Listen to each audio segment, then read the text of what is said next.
Good day, good day, good day, good day. I want to welcome you to another Lunch and Learn Fridays. I am your coach, Shelby Frederick. We are broadcasting live from the Columbus, Ohio region, and we are still in our Women's History Month celebration. And on this week, on the 8th, it was International Women's Day. And so we have just been celebrating women all month long. And today, I want to come to us with a particular topic and just begin to open up a little bit of conversation and dialogue and give us some information about women in business and specifically looking at overcoming gender bias and inequality. In recent years, there has been a significant increase in the number of women entrepreneurs and executives in the business world.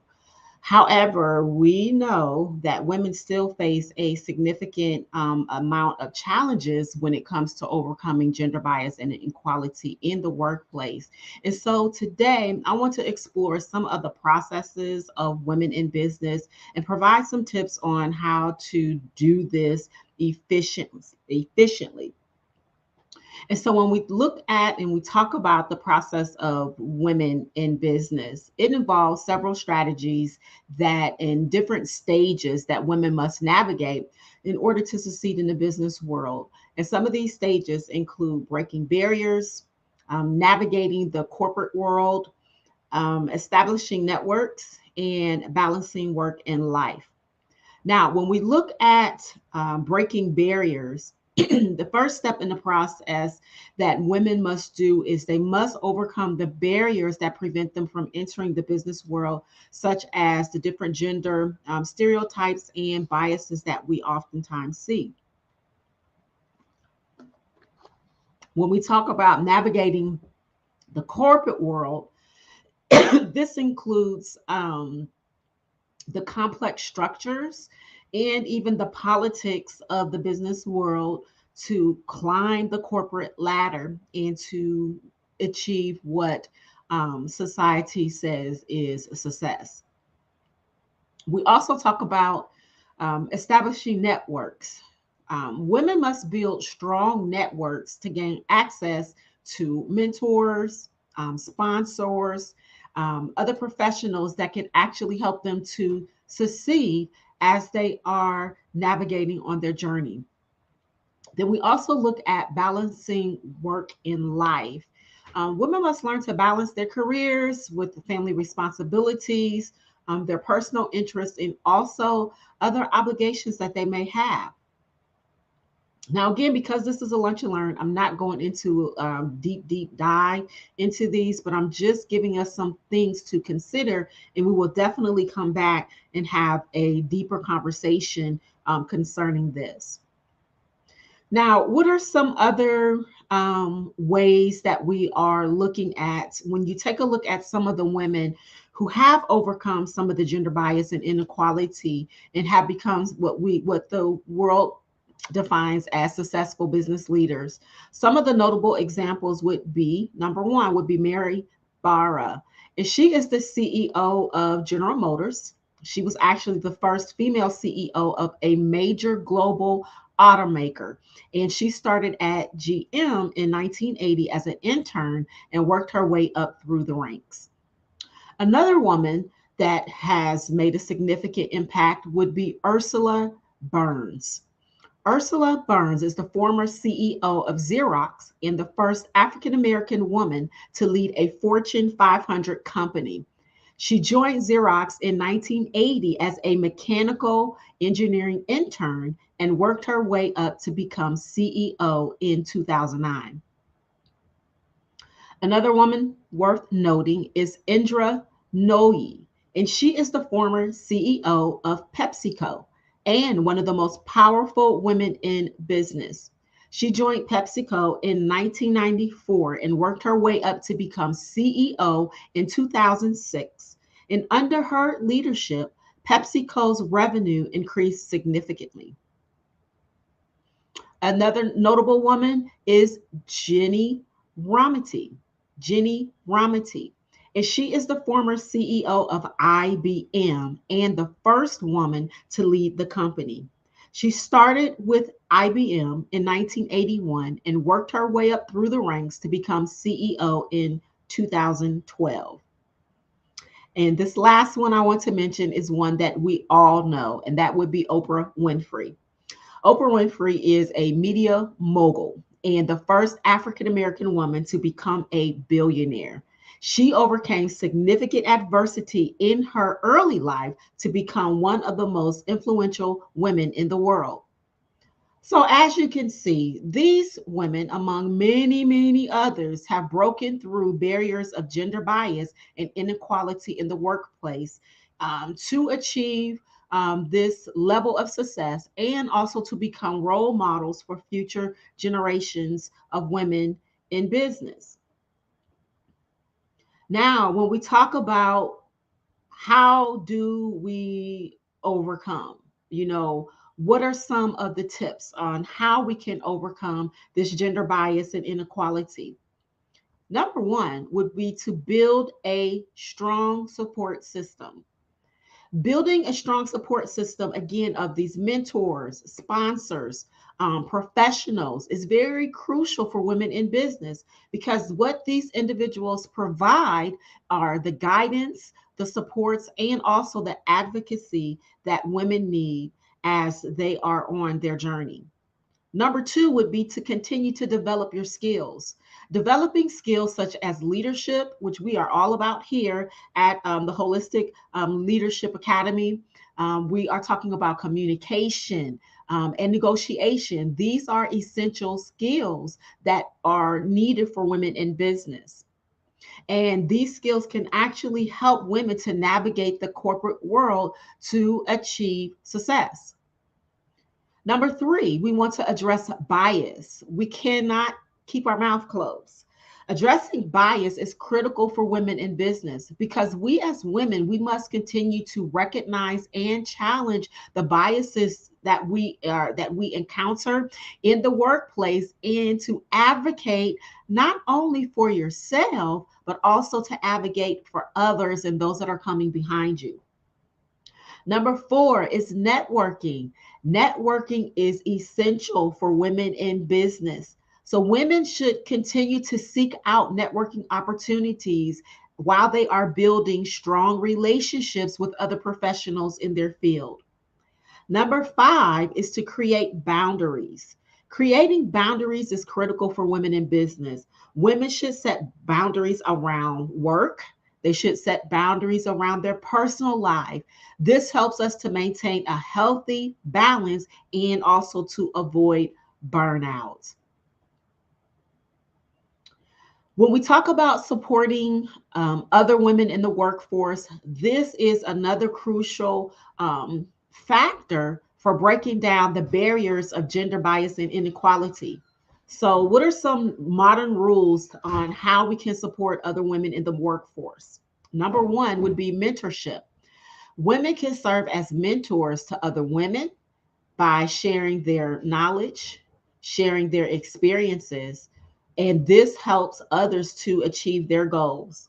One of the things that we often teach as one of our pillars is that when you understand your purpose, when you understand the motivational gifts that God has given you, that when you meet the needs of someone else, that is actually meeting your own needs. So that is one of our pillars here that we teach in our coaching model. So mentorship is very, very important.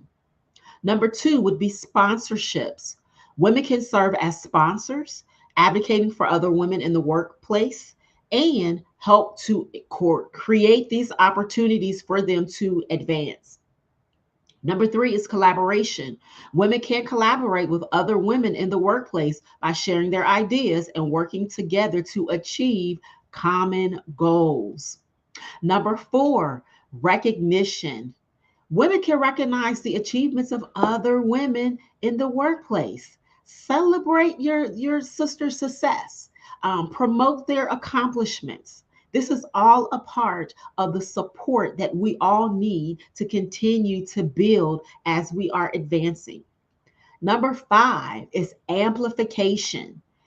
Women can amplify the voices of other women in the workplace by ensuring that their ideas and their contributions are heard and valued.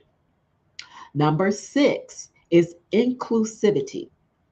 Women can promote inclusivity in the workplace by creating a supportive environment where all women can thrive and flourish regardless of their race, ethnicity, or their background. And number 7 is empathy. Empathy and compassion, it goes a long way. When we demonstrate empathy and compassion towards other women, we are understanding their unique challenges and we are supporting them even through difficult times. Now, I want to talk about how do we set our daughters up for success as we continue to fight against this gender bias and inequality. It is essential that we begin to set them up, and we can do this in several ways. One way would be to encourage education. Education is key. This is a key component of success in today's world.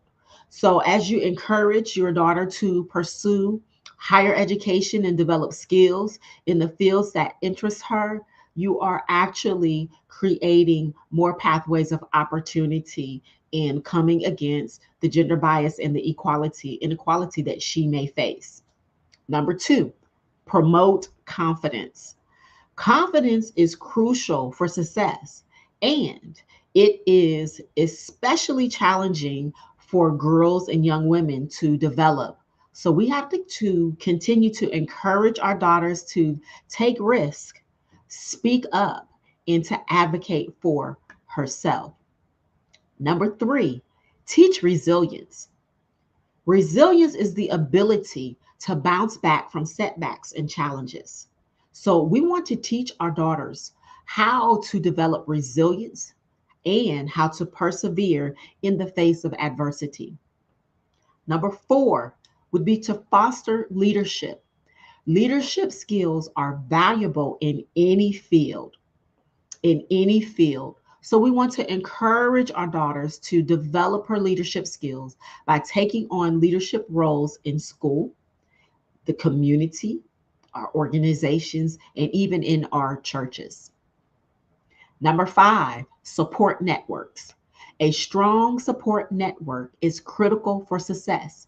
So you want to help your daughter to build a network of mentors, sponsors, other professionals who can surround her and begin to provide that guidance and support that is going to be so important for her. Number 6, emphasize equality. Teach your daughter the importance of equality and the value of diversity in all aspects of life. Encourage her to stand up for herself and others and to fight against discrimination. Number 7 would be to provide positive role models. Exposure to positive female role models can inspire and motivate your daughter to achieve her goals. Introduce her to other successful women in various fields and encourage her to learn from their experiences.